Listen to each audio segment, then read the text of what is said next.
చాలామందికి మనస్సు ఉంది, టైం లేదు. ఎంతో భారమైన మనస్సు, సేవ చేయాలనే ఆశ, ప్రజల దగ్గర నేను ఏదైనా చేయాలి, అది చేయాలి, టైం లేదు.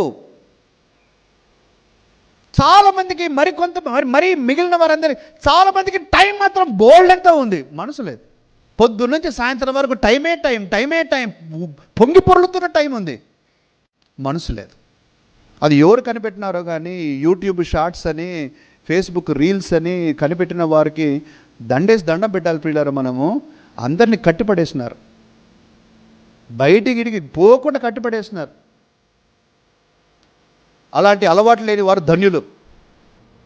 అదే వారి బిజీనెస్. ఇంకా వారి యొక్క బిజీ షెడ్యూల్ ఏంటంటే, నేను చూడకుంటే వారు బాధపడతారేమో అని చూడడమే. ఎవరు బాధపడతారు నువ్వు చూడకుంటే? అట్లా అయిపోయింది పిల్లరా. మనస్సు ఉంటే టైం లేదు, టైం ఉంటే మనసు ఉండట్లా. ఈ సమరయుడు పిల్లరా, నాకు మనస్సు ఉంది, నాకు టైం కూడా ఉంది, నేను చేస్తా.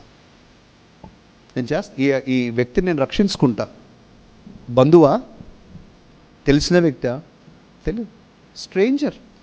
తర్వాత ఈ వ్యక్తి ఇతన్ని జీవితంలో కలుస్తాడో లేదో, కనీసం థ్యాంక్స్ అయినా చెప్తాడో లేదో. No, he did not care about all those things. తను కేర్ చేసిందంటే ఏంటంటే, నా ప్రయాసను బట్టి ఒక వ్యక్తి రక్షించబడాలి, బ్రతకాలి, చచ్చిపోకూడదు. సహోదరి సహోదరుడా, ఈరోజు నేను మిమ్మల్ని అందరిని అడుగుతూ ఉన్నాను, నీకు మనస్సు ఉండాలి, టైము రెండు కావాలి. లేకపోతే మనం దేవుని సేవలో ఉండలేం ప్రియులారా, దేవుని సేవ చేయలేం.